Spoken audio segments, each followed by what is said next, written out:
Welcome to the first episode of Talks with TA Leaders. So, I have been running a podcast where I talk with tech leaders around the country. And what sort of prompted me to start a podcast with TA leaders was that I've been working with a lot of companies. So, I actually run a tech recruitment company myself and found that there were a lot of challenges the clients that I work with are facing when it comes to hiring diverse teams, whether that's trying to hire more field developers into their companies or whether they are diverse developers from different backgrounds as well. And I've done some really good work with talent professionals in other cities across the country. And I thought there could be some really good learnings that we can find from them and see what's worked for them in their companies and share that knowledge to hopefully help other companies improve their hiring, their diversity, and other sort of schemes when it comes to dealing with neurodiversity as well. So today I'm joined by Angie McKenna from Dootrix, who's the head of people there. And I'll let you introduce yourself, Angie, but thank you for being my first guest. And yeah, I'm really excited for today's episode as well. Thank you. Thank you. And I'm really appreciative of the opportunity as well. Yes, I'm Angie McKenna, head of people at Dootrix. I've got a career in the people function, which is what we call it now since COVID, but most people would know it as HR. So I've been in HR for 15 years, working in a variety of industries, starting my career in professional services, but working in manufacturing, medical companies, non-profit sports organizations, and the last sort of 3 to 4 years have been in the tech space. Fantastic.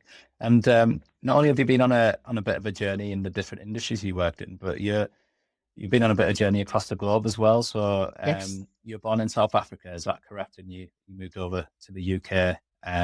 Was it back in like the 2000s? Correct, yes. So I immigrated to the UK, although initially it was a 2-year stint. I was coming over to the UK for 2 years, and then my plan was to move to Australia, where my dad now lives. But that was 24 and a half years ago, and have been in the UK for that length of time. But the type of person that I am, I haven't stayed in one location. So I lived in Aberdeen for 12 years. I moved from one of the warmer parts of South Africa, which is Durban, to one of the coldest parts of the UK, which is Aberdeen. Lived there for 12 years. My children were both born there. Spent some time in Liverpool and have been down in Brighton now for 12 years. So you've tried to get to like the sunniest part of the country. Oh, Whilst in yes. the UK. Oh, fantastic, brilliant. And how did your journey start in I guess the people function? So I guess that can cover like recruitment or HR. How did that journey start? It's a bit of a funny story. So I was working for a law firm up in Scotland, and I was working in their property sales and leasing department. We then left Aberdeen to go and live in Liverpool for a brief period of time. And when I returned, because of my experience in the legal side, one of the employment law companies approached me and asked if I'd be their first group HR manager. At the time, I had no HR experience, but because they were an employment law firm, they offered to put me through my CIPD and provide me with the support and training that I needed. And I very quickly realized that was the space that I wanted to work in. I'm a very social person. I like working with people. I love problem solving. And I thought, what better opportunity than to disrupt the world of HR? And predominantly people know HR as the hirers and firers or the sort of policy police. And I really wanted to change their perception of who we are and what services we provide to organizations. I think there's still a bit of a stigma around HR where we're just a additional cost to the business. But I think in my career, I've successfully managed to prove that I'm actually more than just a cost. I am a valuable resource to them. Yeah, brilliant. There's always a need for HR. A lot of companies think, oh, they may be able to do without it, but then there's always going to be situations and instances where you do need to lean on HR professionals. I mean, I'm saying that when I was my previous company, we had a team of 6, and there is, so many things that can happen in the workplace, even like smaller team where you need to then lean on the guidance, but also making sure that you're doing things in the correct way as well. Mhm. How did your sort of journey and career progress then from those early days to maybe where you are now? As I was saying before the recording, I noticed that you'd even been working in HR at a football club as well. So I can appreciate that, from being in a football club to being now in the tech space, there's going to be a lot of differences, a lot of different personnel. So can you tell me a little bit about your journey and how that sort of shaped you, I guess, as well, and your career? Yeah, absolutely. So, my first long-term HR role was in manufacturing, and I have to say I learned a vast amount. So it wasn't just the compliance piece, but it was also challenges of working with a very diverse workforce, and also trying to recruit into the space. Um, I I supported the organization from a UK perspective, but also supported employees in Germany, North America, and other parts of Europe. So I've got global experience as well. Um, but my journey in HR was also to make an impact. If I'm going into work and I don't feel like I'm making an impact, then I don't think it's the right business for me. I also want to work for impactful organizations. And pre-COVID, it was great. I was largely in manufacturing. I was involved in a lot of restructuring, redundancies, organizational change.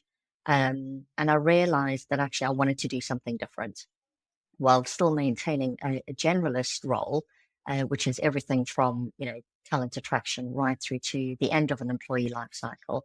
I wanted to do something different, and I wanted to work for a different organization where part of our strategy wasn't purely around restructuring and redundancies, etc. And I wanted to work on some of the meaningful things, stuff that aligned to my own personal values, which is the people function. So, lots of organizations talk about their people being their most valuable commodity.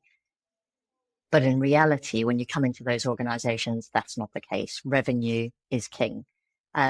So COVID happened. I was working for a medical organization during COVID. I then took a bit of a career break and worked in the care sector. I completely turned away from HR for about 6 months, signed up to be a carer and absolutely loved it. It was probably the most rewarding but most stressful organization I've ever worked in. But a lot of the skills that I learned, I was able to then bring back into the business world within the HR function. And that's when I was approached by Lewis Football Club. And one of the reasons why I accepted a contract position with them, so I was there for about 6 months, was to come in and set up their HR function. They were professionalizing as a club. It was the first time they were hiring professional people within the organization. But also, Lewis Football Club are the only football club in the world and the first football club to pay their male and female players equally. So it was an equal playing field.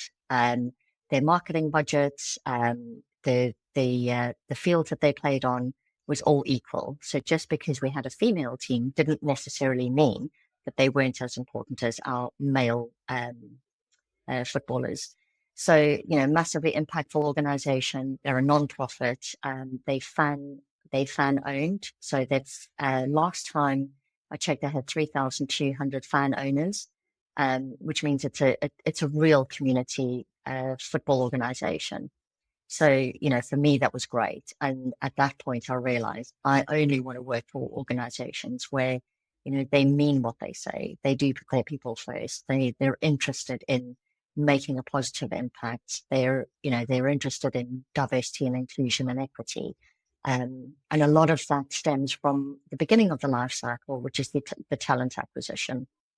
Um, and the reason why I didn't specialize in either talent acquisition or learning and development was because I feel like I can have a much bigger impact in the entire organization by supporting from a top level, but with those initiatives that a talent acquisition specialist would work on. So, they would have their initiatives in terms of when they're recruiting somebody, they might have blind hiring, they might have a target or KPIs to attract more women into the workplace, more diverse people. but they can only do that with the support of the business, and they can only do that with the support of HR as well. So that's kind of the reason why I've gotten into the space that I'm in. Yeah. And making a difference for me is the most important aspect of my role. Yeah. So how would you qualify that? So, when you're speaking to companies and you're interviewing, obviously you're probably doing a little bit of research. If somebody who's in a similar position as yourself, who has some great values in terms of how they feel companies can recruit better and recruit diverse, how can they also go about, finding out which companies will match up with their values? Yeah, so I do a lot of research before I join an organization, and I think that initial phone call, so the current role that I'm at Dootrix, I was approached, and some of the questions that I'd asked the headhunter was, what sort of culture are they building? What sort of culture are they looking to achieve over the next sort of 6, 12, 18, 24 months? And that very quickly tells me a little bit about the organization. I was really pleased to hear that Dootrix, although they hadn't had a full-time HR person since their inception, they've managed to create an incredible culture. And I know that companies say, "Oh yeah, we've got a great culture, and we've built this great culture." And then when you join, it's like, "Oh my gosh, is this really what I've walked into?" Um, but having spoken to some of the important stakeholders, I very quickly realized that what they set out to do, they have achieved. And if they were able to achieve that without the support of a people function, that's the company I want to work for, because they've done, it's not an easy job. It's a journey. And the fact that they've managed to achieve that without support from a people function is incredible. The pre-boarding process for me was probably one of a kind. I've been involved in really good onboarding processes, but it was the first time I was part of a pre-boarding. So it was meeting some of the wider team. It was, being able to ask them questions about the culture and what are the challenges, and what are the exciting things that they're doing. And I realized that what I was sold was exactly what they said. So they sold, I wasn't sold a lemon. I've since met every single person in the organization, even though we're a remote first company. And I can say hand on heart that the culture that I was told that they have created and continue to develop is absolutely what was sold to me in the early stages. If I get a sense in the early stages in a conversation that that's not really aligned to my values, I'll very quickly put my hands up and say this isn't for me. I'm also probably not the right person for you, and I know when to cut my losses and move on. So I've been very particular about the organisations I want to work with, and thankfully, Dootrix have been just as particular, and we've aligned. Yeah.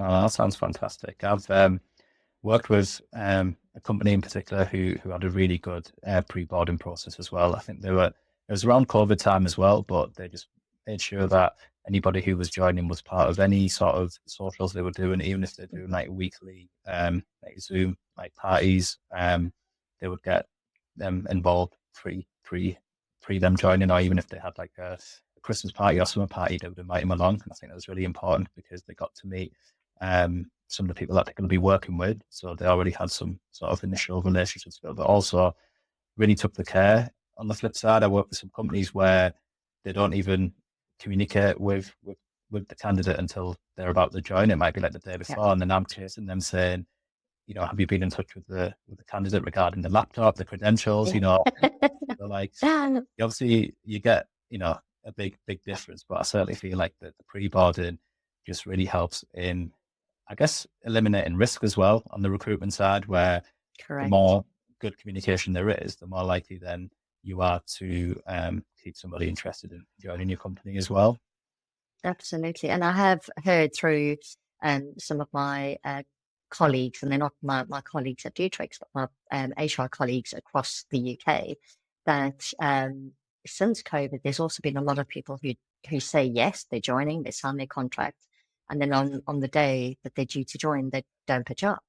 And then they're having to start the whole recruitment cycle again, and it's time, and It's not just the cost of the hiring process, but it's the cost of the time from all the hiring managers. And then, when you speak to them, and it's kind of like, well, what was your pre-boarding or onboarding process? Oh, well, we made the offer 3 months ago. They've got a 3-month notice period. They were due to join, but nobody's been in contact with them. And they've probably interviewed elsewhere where that process is slightly better. Yeah. And I also think that since COVID, a lot of employees, but also employers, know exactly what kind of person they want working for them. And if the employee or the candidate is investing the time in the interview process and presentations and, perhaps taking time off to come and meet the team face to face, then the organization needs to also invest that time in making sure that their onboarding experience is seamless and welcoming. So that they know that they haven't made a mistake. You spend most of your time at work. You don't want to get it wrong. Yeah, no, absolutely. So I think we've touched on some of the values that important to you, but what are some of the other ones you'd say are really important for when you're growing the team? Yeah, so certainly diversity, and diversity is not just women in tech. It's disability diversity, it's ethnicity, it's neurodiversity, and it's encouraging a workforce that is completely diverse. If we've got the same or similar people working for us, we're never going to be innovative. We're never going to grow at the level of some of our competitors. And, you know, because I've joined organizations where I've been very clear about the impact I'm trying to make, they've been very receptive to some of the initiatives that I've introduced. And a previous organization, we were 27% female, and we had two different nationalities. And I say two different nationalities because ultimately I'm British, but I was born and raised in South Africa. So we had British employees and then we had me. Um, and I always set myself stretch goals. So the goal was we want to increase diversity, but the businesses don't necessarily know what that means or how to go about doing that. And by the time I'd left, and I'd been there for 3 years, we had 56% female from 27%, and we had 6 different nationalities. So, for me, that was a massive success. But the success wasn't just my doing, it was also the company because they came along on that journey. They were open to that journey. And I saw I see the benefits of the company growing massively. So for me, it's about equality, diversity, and inclusion, and making sure that our people do come first. Without our people, we don't have a business. And these organizations where revenue is king, and if we don't have money, we don't have employees. But the employees are the ones helping the business grow and generate that revenue, whatever role that they're in. So what benefits do you think that can bring to a business by having like a more diverse team across, all the things that you mentioned? Certainly being creative, innovative. If we've got the same people, we're not necessarily going to be that innovative because we all think very fairly similarly. So I look at, just as an example, dyslexia. And it's a bugbear of mine where organizations are, unless it's a marketing PR role, and you definitely need to have somebody who can spell and the grammar is great. I've seen organizations where they've sifted out CVs because the grammar's not great, or they haven't had the attention to detail having a look at their spelling. But when I look at somebody who's got dyslexia, I don't see the fact that they can't spell or their grammar is poor. I see a creative person, and the way that they think is very, very differently. They think outside the box. My daughter's dyslexic, and the way that she thinks is completely different to the way that I think. My son, we believe, has ADHD. And again, for somebody with ADHD, yes, there's challenges, and employers see that as well, we're going to have to manage this person who has a disability, but ultimately the way he works and the way he thinks is very different to his counterparts. And I think just business growth, innovation, creativity it's crucial for an organization to grow. And by having a diverse workforce, that's the only way we're actually going to be growing at all. I also did a blog post on LinkedIn yesterday, and it was diversity in age and age discrimination. And Indeed, and I will name them because it's not a secret, posted an infographic about the different career stages. And what got me the most was the late career stage from 45 to 55, and then decline career stage 55 to 65. And I just look at that and I think organizations who discriminate against age will see this and think, oh, well, it's okay, because people in the decline phase are clearly, they're out of their prime. There's probably issues that they see around attendance and performance. But if you've only got a workforce who are in their 20s to mid 30s, how are you ever going to grow? Because you don't have that experience or the skill set or the mentoring or the coaching from the older career stage employees. So diversity comes in so many different factors, and that for me is really, really important. I've worked for narrow-minded organizations before, and the challenge, even though they say we want a diverse workforce and we want to be inclusive, when you actually get to the crux of the matter, that's not what they're looking for. They're looking for carbon cutouts of one top employee. That's who they want throughout the organization. They're never going to be innovative. They're never really going to grow at the same levels as some of these startups who are very diverse and inclusive. Yeah, no, I agree. I saw that infographic as well, and I think obviously the backlash just shows how wrong it was. Yeah. I wanted to speak about some of the initiatives that you've introduced. So you mentioned about, sorry, after moving this podcast studio, although I think I must have been sat too still. Just what are some of the initiatives that you brought in to help you then attract more female employees and attract people from different nationalities, and what considerations did you have to take as a company? Yeah, and so if I look at the early stage of a candidate's experience, it's the hiring process. They look at a job description, and very often you see a job description that looks like a shopping list. And women, there's been research that shows if a woman doesn't meet, and I actually double checked the research since you and I spoke, if they don't meet almost 100% of the criteria, they won't apply for the job. If a male looks at the same job and he only meets 60% of the criteria, he will apply. So one of the initiatives we're going to look at our job descriptions. They're boring. It's a shopping list. If I was a female looking at it, I'd probably not apply. So we changed the language and the way that we portrayed ourselves as an organization. We use more inclusive language. But it was, and in some industries that I've worked in, they'll call it fluffy. It's a fluffy job description. But it was more attractive to women and people from different ethnicity groups as well. And some of the initiatives that we incorporated alongside the change of the job descriptions were blind hiring. So if I sent a CV to a hiring manager, I'd remove the name, because in that way, their unconscious bias doesn't come into play. They see a female's name for a software developer role, and some of them will automatically think it's not going to happen. Or they see a foreign name, and then they discount based on the name rather than the skills and the experience. And then we also signed up to some of these pledges, but it wasn't just a tick box of, let's sign up to this pledge.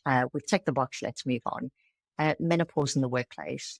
So the amount of women leaving the workforce in their sort of mid 40s onwards due to menopause is ridiculous. So I implemented a menopause workplace policy, and it was more guidance. Initially, the pushback was, well, we're a young organization. We have the females that we did have were quite young. So, we're a way off yet dealing with menopause. And I said to them, but the assumption is that, because they're young, they're not going through menopause. But menopause is not just age. If you've been through certain cancer treatments, if you've had to have a hysterectomy for whatever reason. And then I told them that I was going through menopause, and they were quite shocked. And, initially they were saying, but you're quite young. I said, yeah, well, there's reasons why I've gone into early menopause. And then I turned the tables onto them and said, but you guys are men of a certain age. So presumably you've got wives or girlfriends going through the menopause, and you could kind of see the cogs ticking as, oh, yeah. So menopause doesn't just affect women, it affects the males. And if I look at my husband and what I put him through, how we still married today is beyond me. Um, and that was my way of getting them on board. I don't like implementing policies or guidances if I don't have the buy-in.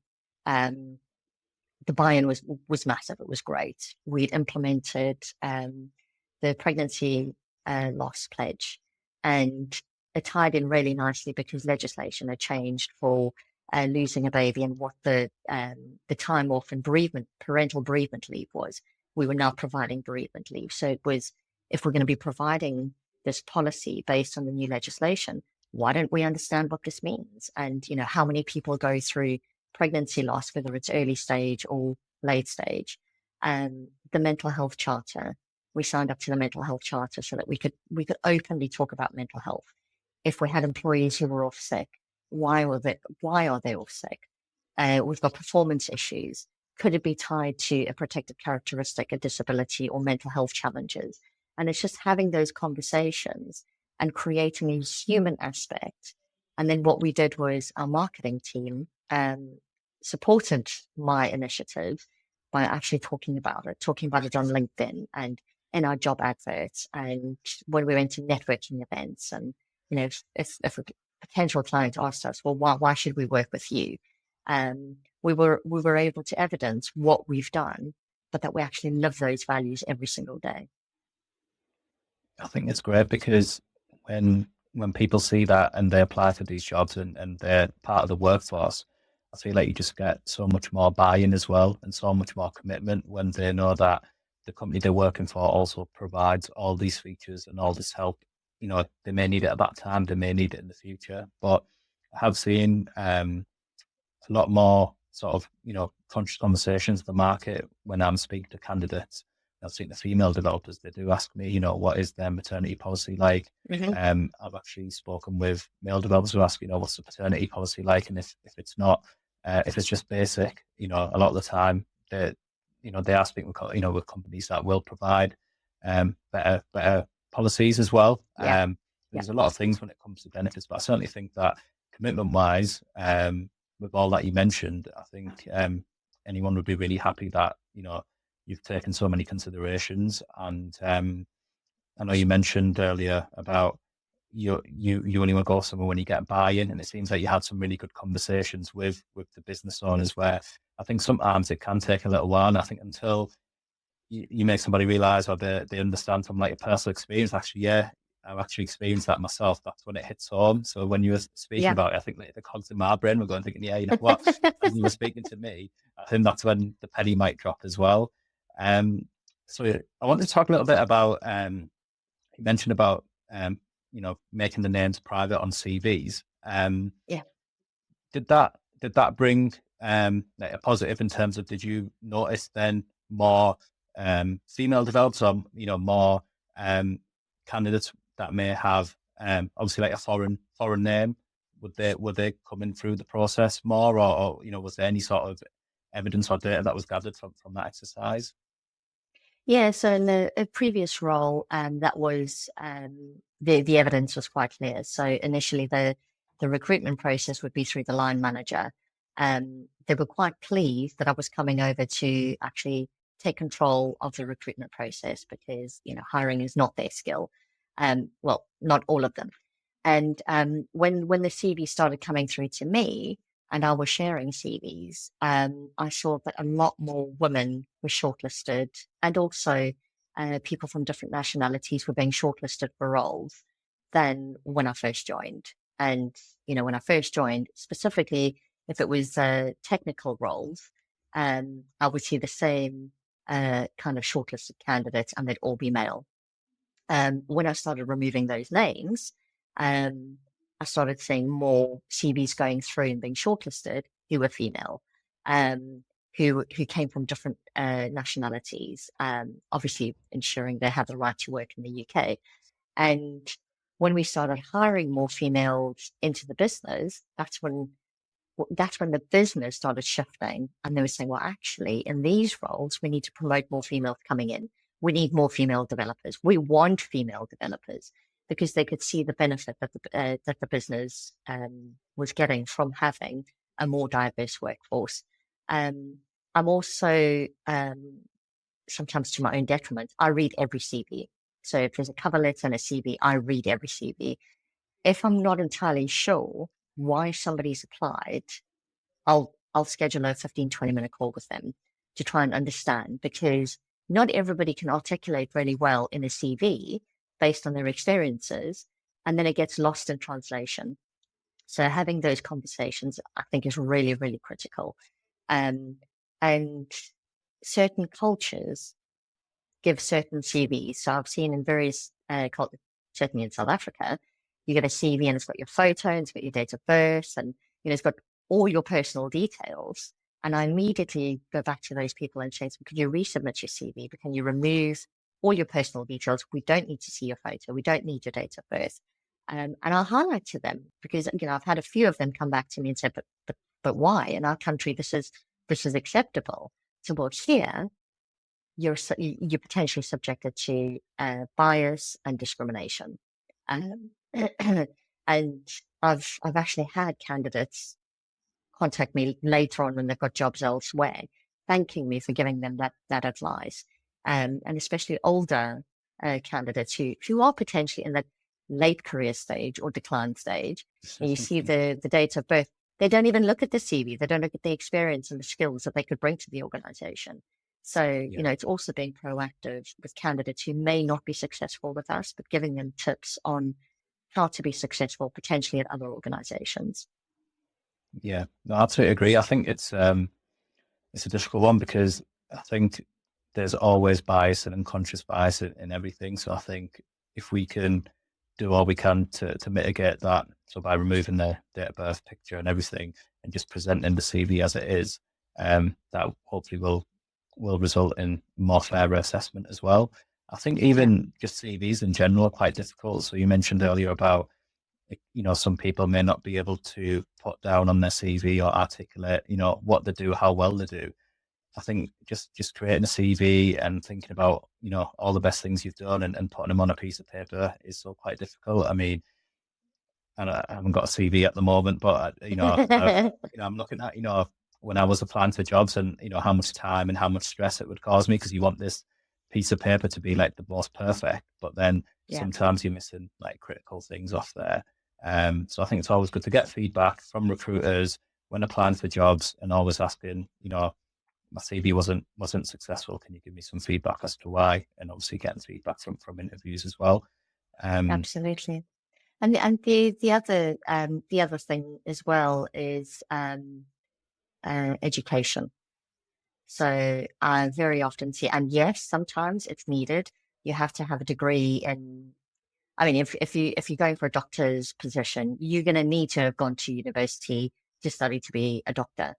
But I often see, roles like business development manager or marketing manager, and they're looking for, or even in HR, I've seen it. You need to have an MBA, essential. And I say, well, no, you don't. You don't need to have an MBA especially for people who've got sort of 5, 7, 9, 10 years experience. But also then what we're doing is and it's not direct discrimination, but we're reducing a massive workforce who couldn't afford to go to university.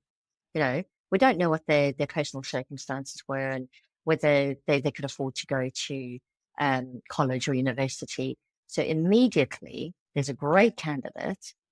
They meet all the criteria, but they don't have this essential MBA or specific degree, and then they're overlooked. And I just think that's also a fairly narrow-minded way of looking at it. So I've been fortunate in the organizations I've been in that we've not stipulated you have to have a degree. If you have a degree, excellent, amazing. But ultimately, we're looking at your skills, your experience, your knowledge, and what further training you've done since leaving school to be able to get to the position that you're in, that you're applying for. Yeah, no, absolutely. Do you think then, as an industry, so we both work in tech, that that we can still do better when it comes to diversity across all the areas that we've looked at. Absolutely, absolutely. And, I think there's a lot of things we can be doing right from the talent attraction stage, talent acquisition stage. So from the candidates coming in, but equally looking at the current workforce that we have and how do we continue to allow their growth and promote and, encourage their growth. And if we're looking at the way of working. So I see hybrid is a lot more popular now than remote since COVID.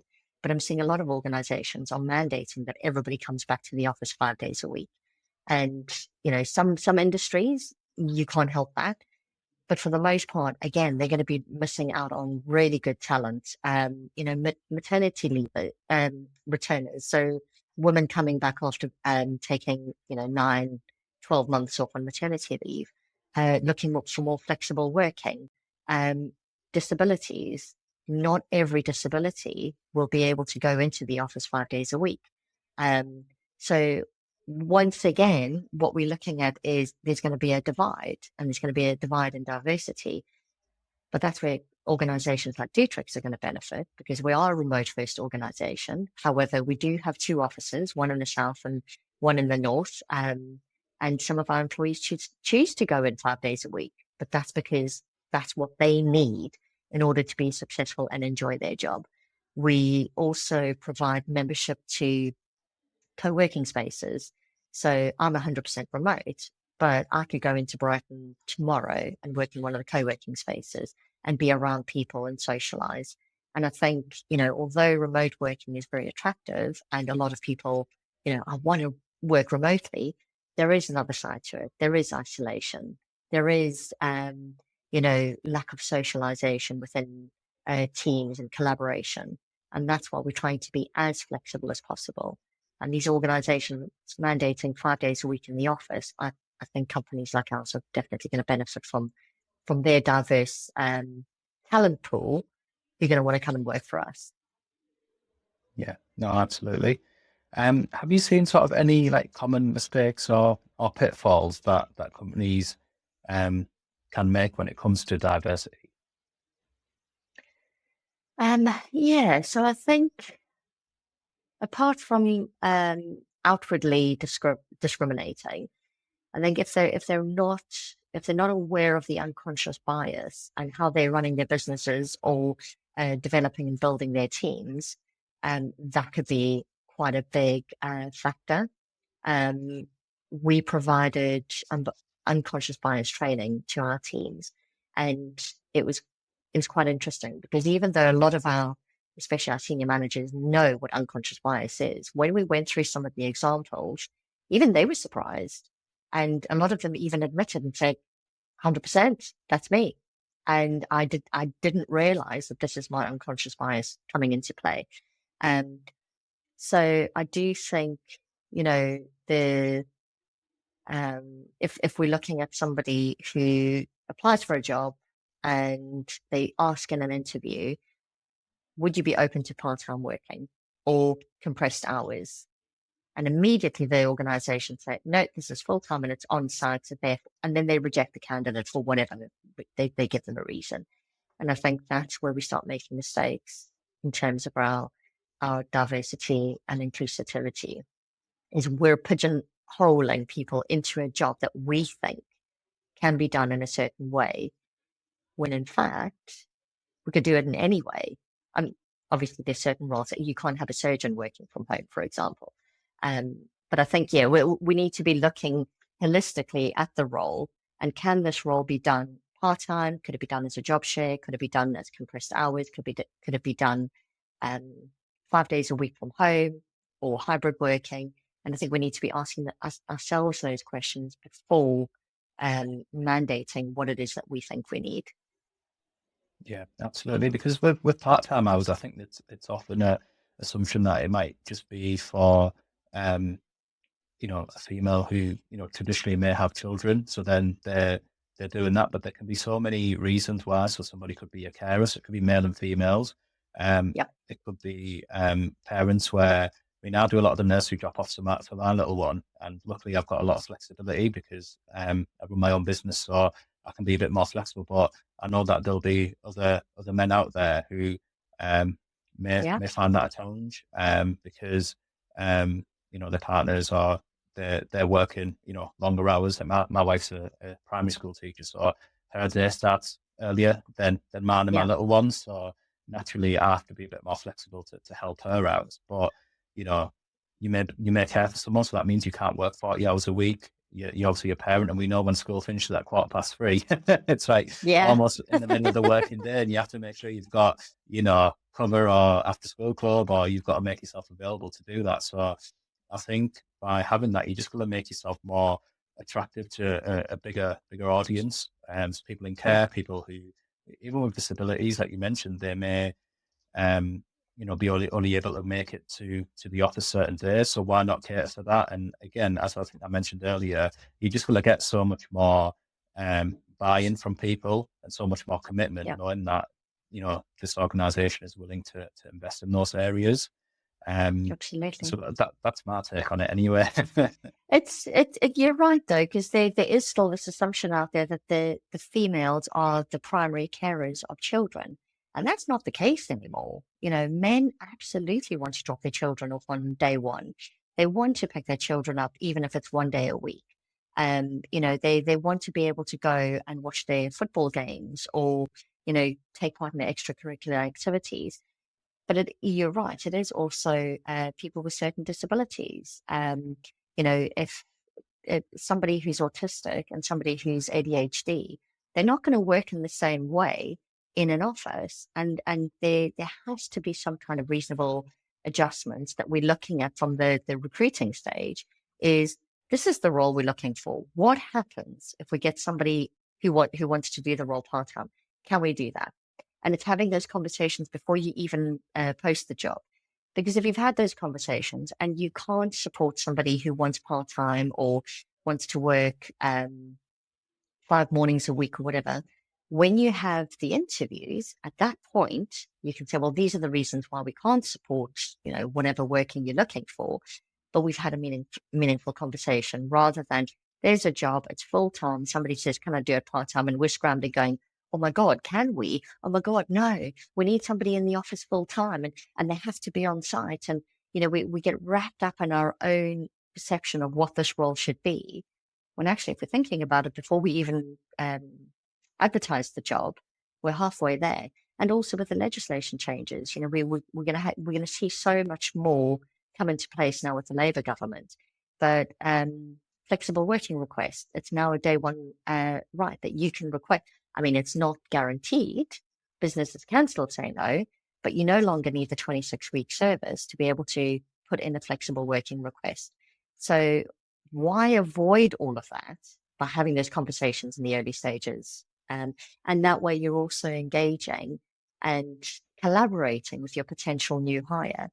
And if their experience is positive, they may want to come and work for you in the next round. If they're not successful this time, maybe in 2-3 years, they'll remember us and say, well, actually, their kind of recruitment process was really good, robust. I want to work for them. Yeah, absolutely. I just wanted to ask Angie, so if there's a company out there, obviously HR functions or stakeholders who want to learn more about diversity and the initiatives, how did you, not just take an interest in it, but learn about it as well? Did you go to events? Did you go to webinars? Where did your learning come from, and how do you have any suggestions like learning paths that HR functions and companies can take to find out more about initiatives and things that they can do to improve diversity in their organisation? Yeah, absolutely. So mine has always been so pre-learning. Mine's always been um, my own personal experience. So having grown up in South Africa, I remember being a young girl during the apartheid era, and I remember going to school and not really understanding what this meant. And certain people of color weren't allowed to sit in certain places, and they weren't allowed in certain shops, and And for me, I think it started from a very, very young age where I just didn't understand. Because for me, it was like, but we're all human. If somebody cuts us, we all bleed the same color blood. Um, and then I think I was fortunate in some of the global organizations I've worked in where we've actually had a DE&I committee, or we've had a DE&I leader. And then slowly, as I got into HR, it was, some of the metrics that I had to work towards. In a previous role, because we had more than a certain amount of people, we had to publish our gender pay gap, and we had to do gender pay gap reporting. And for me, it was like, okay, but I want to know more. Why is this so important? So I'm part of a group on Facebook called HR Ninjas, and there's about 34,000 of us across the UK, all in various people functions. So we've got L&D specialists, we've got talent acquisition specialists, DE&I specialists. So we're able to ask a question, say, our company wants to do A, B, and C to increase diversity. Does anybody have any suggestions on initiatives? And one of those experts will share what they've done and potentially even share templates. But also the CIPD is a really good source of information. So it's not just legislative changes, but it's, what metrics should we be looking at, and, what DE&I initiatives should we be considering? And then also ACAS, where there's a lot of compliance around DE&I. So they also provide training, and it could be online or in person. So for me, I think it started as a young girl, but ultimately in the global organizations where we were fortunate to have somebody who focused specifically in that area, and now just being part of a wider HR community where we can share experiences and share what we've done and what's been successful and what hasn't. So that's where I get my learning. Yeah. Okay. Fantastic. I want to touch on something you mentioned a little bit earlier about sort of, I guess the impressions of HR within certain organizations and what people's thoughts are. Do you think it can be like a communication thing? So like, how is it where you are at the moment? And do you feel like maybe if you have really good communication with employees, then they can see like, a benefit from the function as well, not just the ones that, obviously do the hiring and firing or Mhm. make the rules and things like that. How can that relationship improve? Do you think? I think in a lot of organizations, you're always going to get people who are a specific type. So whether it's HR, marketing, business development, project management, whatever. Um, I think it's also the type of person. But business is slowly changing since COVID, because initially when I went into HR, I was like, this is my utopia. And then COVID happened, and I was like, oh my God, businesses are looking at this and going, oh, right. Okay. So we do have to take care of our people. And I think it's also who I am as a person. So I am interested in what our colleagues and employees, what they do outside of work. So it's having that personal relationship while also having the line where, okay, I can have a work friendship, but I do need to draw a line, because ultimately there could be a performance issue or a disciplinary or, a restructuring or whatever it is. So there's a personal, professional, but I think it is definitely a communication thing. But also coaching the leadership. So it's coaching upwards to say, this is who I am. Yes, I have a strategic element to my role. There is also an operational element, and I want people to feel psychologically safe or comfortable coming to me with an issue. In the past, HR was seen, because it was the old school personnel, and I guess, the culture was they're the hirers and the firers, and they are the policy police, because that's what businesses created, and that's what they saw HR was. But I do think it has softened, and it has become more of a people function, but also letting them know that I'm human as well. So just because I'm in this role that some people fear or dislike, I'm also human. So I'm very open about my own challenges with mental health, and I openly talk about it at work, because I want to promote the opportunity for people to be able to be comfortable and say, yes, do you know what, I'm struggling. It's okay not to be okay. So I guess I'm not entirely sure I've answered your question, but I think, just like any role, if you've got the wrong person or the wrong character in that role, there's going to be a perception about who they are, what they are. CEOs and founders are very similar. So there's always the stigma around, what type of characters they are. But actually, even they've softened and even they've become more people centric. And I do think it is just understanding that we're all human, we all make mistakes.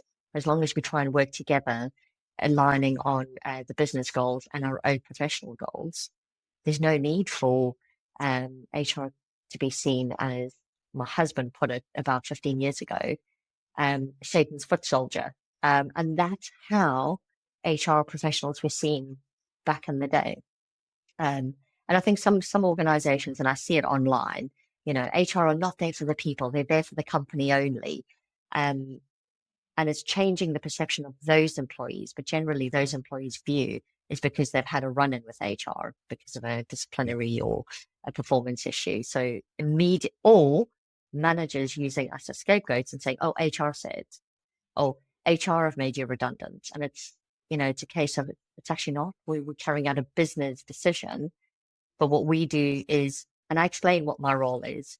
I look at the risks and I guide the business and give them advice, and whether they take it or not, that's not up to me. I'm just there to make sure that they do it as risk-free and as compliant as possible, whilst also taking into account our employees' feelings and what they're going through. Yeah, no, I agree. I think I've heard HR being scapegoated as well, even from friends, or our HR won't allow me to take a holiday, or HR won't allow Yeah, this. And I think, like you said, it's probably just an easy way out for a manager when they don't want to own up to it. So yeah, unfortunately, the fall guys, I guess, in this yeah. situation. Yeah. So what does the future hold for Angie? So I did a look on your LinkedIn. I noticed that you also run a children's fitness club. Is that right? So Yeah.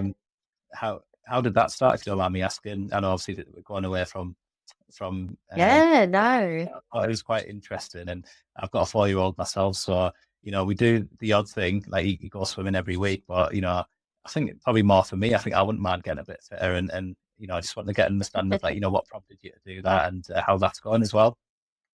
Yeah, so growing up in South Africa, it was compulsory for us to do after school activities. So school would finish at a certain time and then we had to do sports. So I've pretty much grown up being fit and active, competing in sports. I'm very, very competitive. Sometimes I compete against people and they don't even know they're competing against me. Um, and my children, we've raised them in a similar way. So, I don't care what sport you do, but you will be doing a sport because I think it's good for their health, their fitness, but also their mental well-being. And we do CrossFit as a family. And then my daughter joined CrossFit when she was 8. My son was 13. My husband and I were much older. And then COVID hit. And unfortunately, all the gyms closed and children were isolated. They weren't exercising. They weren't eating properly. And the original coach who would coach the kids and teens had moved on somewhere else. So I approached the gym owner and said, if I do my CrossFit level 1, can I take over the kids and teens? And it was a selfish thing because I thought I want something for my daughter and I want her to continue to do a sport that she really loved. So my husband and I revived Titan Fitness, which is the CrossFit classes, and we started promoting it within our area. We have an underrepresented area, financially deprived area, about 3 or 4 miles from us. And we very quickly started attracting a lot of children. We started with 2, my daughter and her best friend, and we approached schools. It was just social media, word of mouth, talking to friends and family. But because COVID had helped us in a way where these children were, they were dying to do something, but their parents couldn't afford for them to join gyms and sports clubs and things. So we set it up as a charity, and we now subsidize fitness classes for children whose parents can't afford gym memberships, for children in care.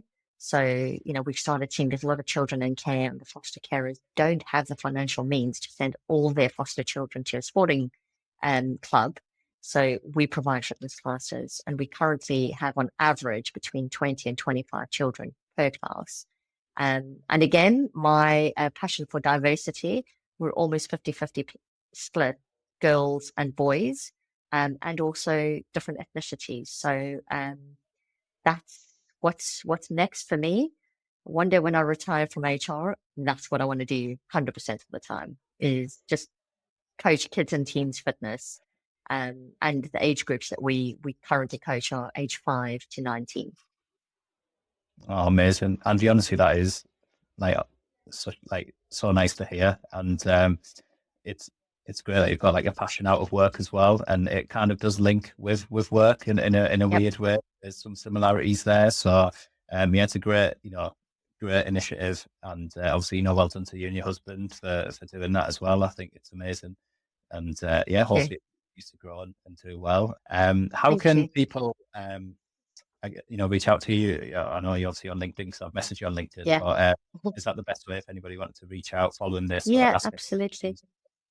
Yeah. Yeah. Yeah. LinkedIn's probably the best place to get hold of me. I mean, they could try Facebook, but LinkedIn probably. Yeah. Not entirely sure they're going to want to see all my posts on Facebook.